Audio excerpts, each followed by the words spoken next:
Hello, and welcome to the Modern Dog Trainer podcast, hosted by myself, Ines McNeil, founder of themoderndogtrainer.net, where you'll find articles, downloads, courses, and coaching on the best practices for modern pet businesses. Be sure to add this podcast to your favorite listening list on Spotify or iTunes, and join our free discussion group on Facebook called Business Support by the Modern Dog Trainer. Welcome to the Modern Dog Trainer podcast. My name is Ines McNeil, and today we have a super special guest, and I'm thrilled to have him on to talk about some really exciting things that are happening in the industry. Today we have Bradley Phifer joining us on behalf of the CCPDT. Would you like to go ahead and dive in and introduce yourself? Sure. My name is Bradley Phifer, and I am the Executive Director for the Certification Council for Professional Dog Trainers. Awesome. What else do you do? Well, professionally, I own Bradley Phifer Dog Training, and we are a small dog training company based out of Indianapolis, Indiana. Most of our services are surrounding companion dog training and behavior modification. So raising puppies not to urinate in the house and sit pretty for attention, and make sure dogs can walk down the path with their owners without barking at other dogs. So just normal companion dog training skills. And then I also breed and raise IBs and hounds and Basenjis. So we compete nationally in AKC conformation shows with them and a couple of other breeds that we dabble in here and there. Yeah. Wow. Those are definitely absolutely beautiful animals. So Thank very you. Cool. All right. So let's dive in. I'm really curious to hear the answers to some of these questions. Obviously, I've been following the CCPDT for a long time, but I'd love to know, what is it you hope to accomplish through your work with this particular organization? My biggest goal is to make sure that we're continuing to move the profession forward. Making sure that our exams are comprehensive and truly testing the necessary knowledge and skills for the candidates entering the industry, and to make sure that our standards for how people operate professionally are realistic, and we're holding people accountable to best practices. Yeah. So something really exciting that's happening this year is the CCPDT is celebrating their 20th anniversary, which is amazing. Can you tell us a little bit more about why that's an important anniversary to celebrate at this point? 20 years ago, it was 2001. We had 120 candidates sit for a paper and pencil examination at the Association for Professional Dog Trainers conference. So it's really exciting to think back or to look back, and you can see the progression the organization has made. We've gone from 120 candidates at a dog training conference with a paper and pencil exam, and we've now progressed to 4,500 candidates. We're nearing that 5,000 mark. We have candidates all over the country. There's 100 of them in Japan. There's I think 80 in Australia, and we have a really diverse group of trainers. It's not just pet dog trainers anymore. We have trainers who are training service dogs. We have trainers who are training cadaver dogs. We have trainers who are working with service dogs, leader dogs for the blind. I mean, there's just a diverse group of trainers now that is carrying the credentials because they find it important. Yeah. What is it that's unique about the CCPDT credentials? Can you go in a little bit about what sets it apart from others? So there's a lot of certifications in our industry, as you know, and you see the alphabet soup behind trainers' names. Most of the certifications are paired with an educational offering. So you take that course, you learn the content, and you're tested on the content at the end to earn the certificate, right? Ours is different in that we are independently testing the candidate's knowledge and skills, their comprehension of the necessary tasks for the industry. So we're not tied with an educational program. You meet the minimal eligibility requirements, which right now are experiential. We don't have educational requirements because we understand that so many people come to the profession with a variety of educational backgrounds. But the key is experience. How long have you been doing it? How many hours have you been doing it? That's our minimal or our kind of eligibility requirements for right now.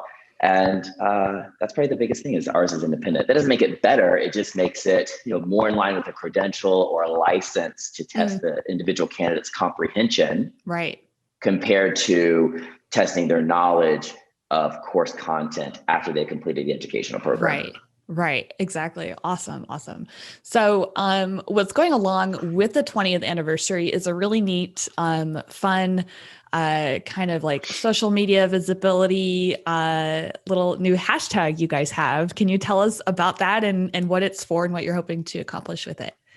We kicked this off on Monday evenings with hashtag I am CCPDT, and we're encouraging all of our certified trainers to post a 15 to 20-second video online that introduces themselves, who they are, where they're from, what is their role in the industry right now, and followed up with I am CCPDT. Again, going back to my previous comment, we started as the Certification Council for Pet Dog Trainers. It was 120 pet dog trainers taking the exam, and we've grown into nearly 5,000 trainers who have a lot of experience and knowledge and diverse backgrounds in training they bring to the table. And so what we want to do is demonstrate this collective effort in training so we can really visibly see we have female trainers and we have male trainers, we have trainers with different ethnic backgrounds, trainers from different parts of the world, trainers with different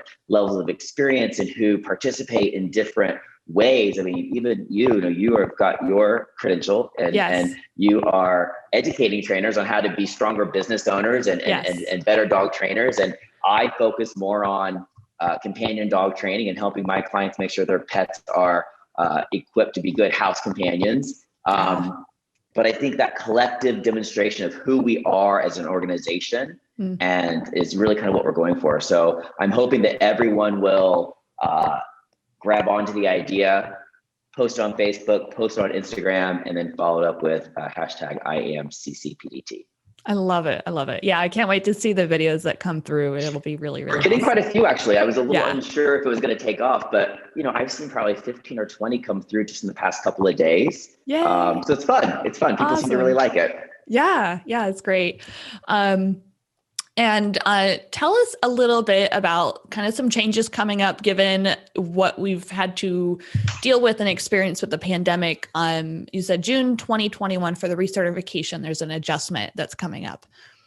Yeah, so for all last year, we extended recertification deadlines due to the pandemic. And then we also listened to our certified trainers, and they acknowledged that it was hard to find the educational requirements, to meet the educational requirements, not so much for the knowledge CEUs, because there's a lot of online learning programs. You can take your webinars or your teleclasses. A lot of the conferences last year were online. But for our certificates who hold the KSA, which is the knowledge and skills assessed, part of their recertification requirements is that they had to do hands-on training hours. So it's really hard to do hands-on training hours in the middle of a pandemic when you can't go anywhere. So what we did last year is we started working with some of our education providers, and we updated the recertification requirements so that you can, or candidates can, participate in an online learning program where they are either sitting in front of a camera like I am now with you, and the instructor is watching them participate in the training content, whether that's muzzle conditioning or leash handling or whatever it is, right? And the instructor's critiquing the student on the content that they're learning. So that's one way of doing it. It can be live in person like we're doing now. Or the second way is by submitting videos to the instructor as part of the course curriculum. And then the instructor is reviewing the content of the videos and providing the participant with some sort of feedback on their training skill level. So just making sure that those KSA candidates who have that knowledge and skills assessed credential are maintaining their hands-on requirements. The other piece for the June 2021 recertification requirements for KSAs specifically is that it used to be that you had to have your 36 knowledge CEUs, and in addition, you had to have 12 additional skills CEUs, your hands-on component. And we've adjusted that so that you only have to have 36 CEUs. And of those 36 CEUs, 24, at least the 24 need to be your KA, your knowledge CEUs, taking your conferences, your online learning programs. And 12 of those CEUs need to be labeled as KSA, hands-on training hours with live animals, okay? That could be agility courses, that could be clicker training, any nose work classes, any of those would work, just so you're doing hands-on training practicum. 36.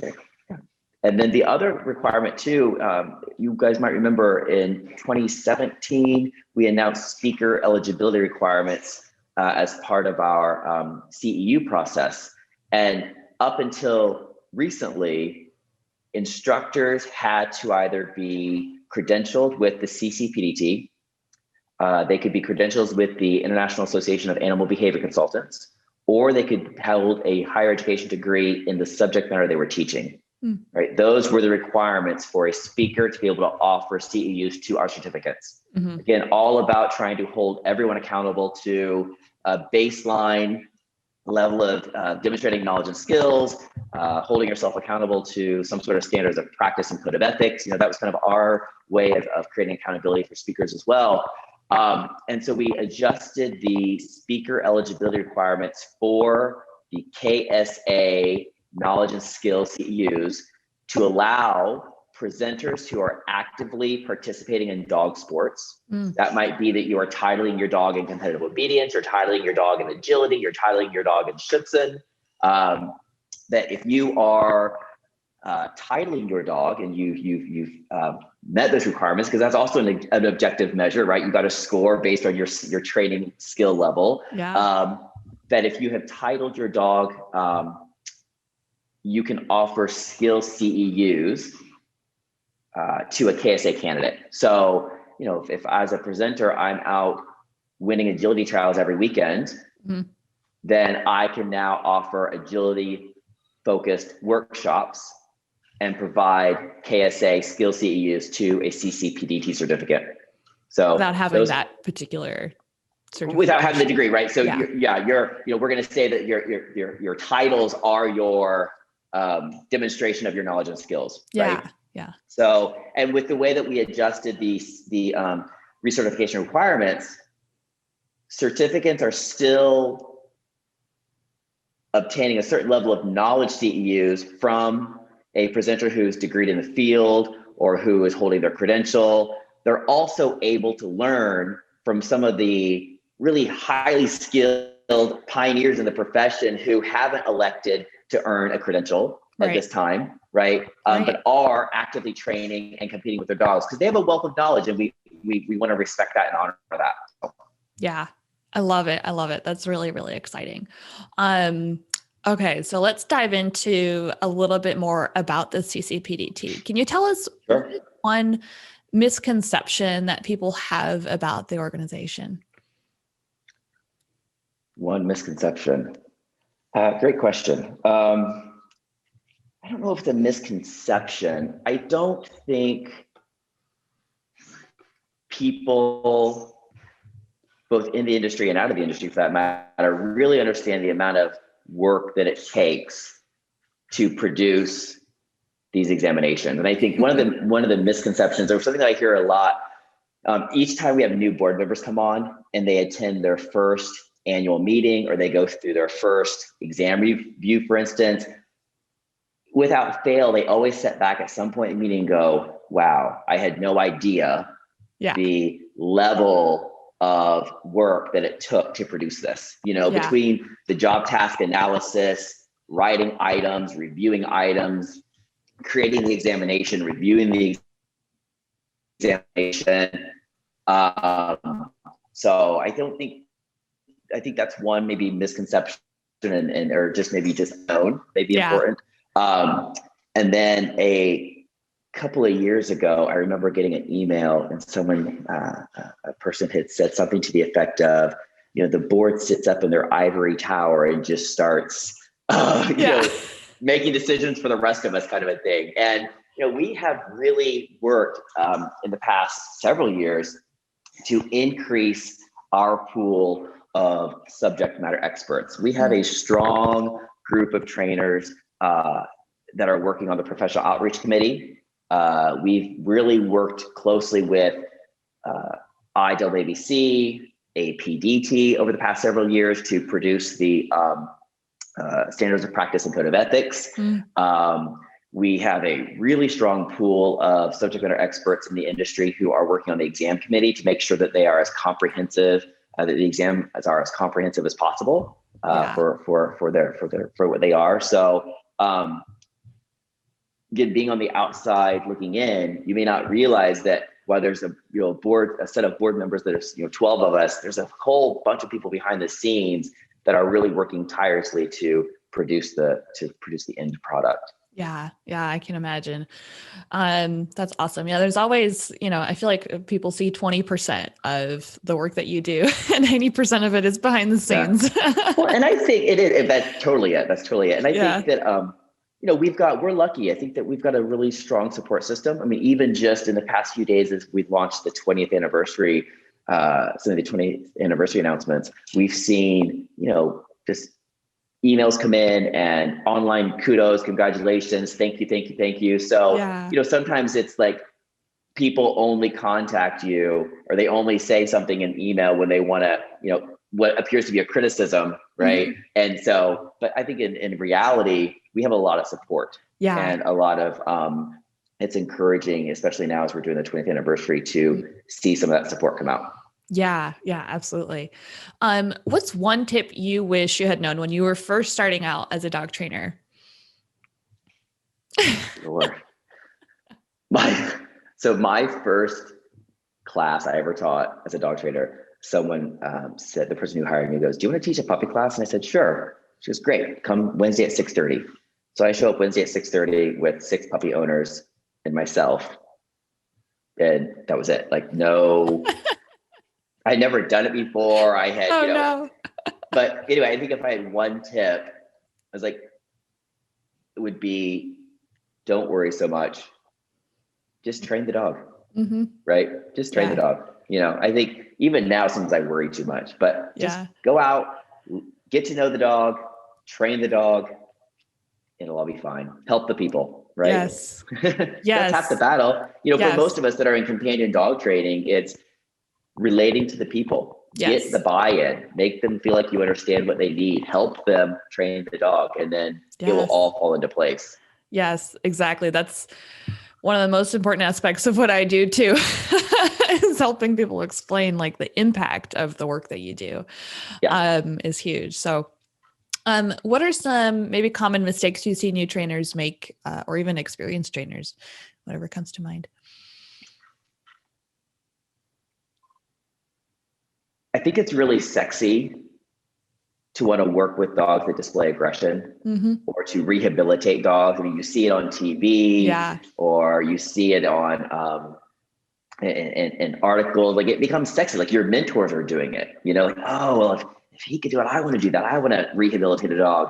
Yeah. So I think the thing that trainers do too quickly is they leave the training lane and try to jump into the behavior consulting lane, right? Maybe they bite off more dog than they can chew.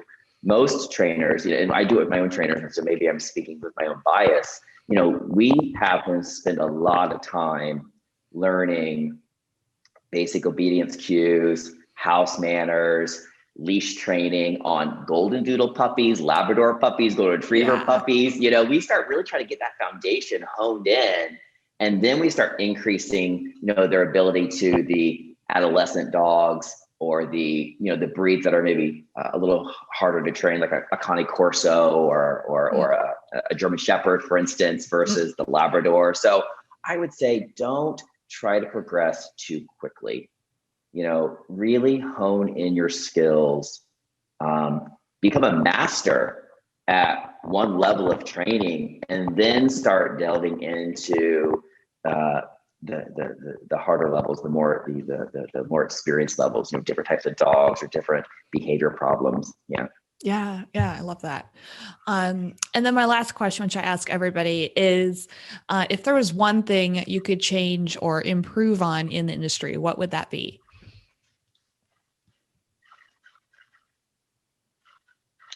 Can I have two? Yes, of course. Okay. Um, I would encourage us all to be nicer to each other. You Yeah. know, we tend to be, I think, in the day and age where we're all behind computers and devices, it's easy for communication to get lost in translation, whether you mean to be offensive or defensive or not, right? It's easy to get lost. So I would think that we all need to be nicer to each other. We need to be open to learning from each other. You know, I was saying to someone the other day, I remember when I first started training, um, several years ago, it was like, well, every trainer on the speaking tour was a crossover trainer, and that was okay, right? It was almost cool to be a crossover trainer, right? Yeah. And now it feels like if you are, if you're on your journey and you're trying to learn more, or you're doing something different other than what is considered to be the best or the right way, Right. you're an outsider. So it's interesting how we've evolved. So I would say be nice to each other, be open to learning from each other, be open to training each other, educating each other. Yeah. That'd be one thing. And then I'd also like to see us work together to create stronger licensing requirements for dog trainers across the board. Yeah. You know, we are going into people's homes and teaching them not only how to house train their puppy or how to teach it to walk on a leash, but also how to prevent their adolescent dog from biting the mailman or going after the neighbor's poodle, right? Yeah. We've got some dog trainers that are in people's homes working on some serious cases, but there's no actual necessary accountability. Right. So I think that's one of the things that the CCPDT is striving for, I think, in the next 3 to 5 years, is really focusing on stronger levels of accountability for the industry as a whole. Yeah. Yeah. Through mandating like licensing and registration requirements. Yeah. Yeah. No. And I will say that you're definitely not the only one that's said that or answered that to this particular question. So those are two themes that I've definitely heard over and over through these interviews for this season. It's one of those things, I think, where, you know, it sounds good in practice. Yeah. But there's, again, like, yes, let's just license every dog trainer in the country. But what are the real ramifications of doing it? And what and what does it really take? And when we have been doing a little bit of our due diligence on educating ourselves on the process for licensing and lobbying and legislation, and working with some of our colleagues at other organizations to create model legislation and so forth. And it's, you know, it's a huge undertaking in so many ways. Financially, it's an undertaking. The responsibility of it's an undertaking. That doesn't mean you shouldn't do it, but there's just so much, it's so much more work than just saying, just license them, you know? So yeah, exactly. To make sure it has the impact that you hope that it has. Yeah. Correct. Awesome. All right. Any last words? It was a pleasure having you today. Thanks for having me. No, it's great. I would encourage everyone, if you have questions about the CCPDT, if you have concerns about the CCPDT, to first and foremost review our website. All of our policies and procedures, the candidate handbooks are listed on the website. It's www.ccpdt.org. If you can't find your answer there, you can always email me at bphifer@ccpdt.org. Awesome. And we'd be happy to help you. Perfect. And then you guys are on social media too. You're on Instagram now and Facebook. Oh my gosh, look at us. God, we're on the Insta, thanks to Jennifer Burns. The other day I was posting some stuff and I thought you could do it from your MacBook, and you can't. You got to do it from your phone, I guess. Yeah.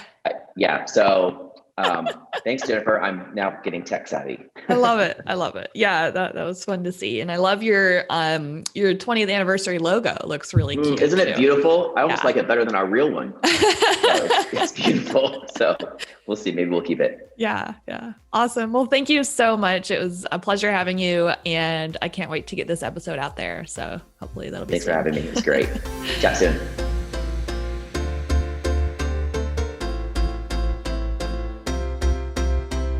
Thank you for listening to the Modern Dog Trainer podcast. If you'd like to learn more and participate in our wonderful community online on Facebook, please join our Business Support by the Modern Dog Trainer Facebook group, where we have loads of free trainings, freebies, downloads, and wonderful conversations. If you'd like to learn more about working with me, the Modern Dog Trainer Academy is currently open for enrollment. In this program, I help great dog trainers build sustainable and profitable six-figure businesses. If this sounds like a program that you might find interesting, head on over to Facebook and send me a private message with the phrase six-figure trainer, and let's talk about whether this program would make sense for you. And as always, you can find loads of free resources, articles, blogs, handouts, and ebooks on my website at themoderndogtrainer.net. See you in the next episode.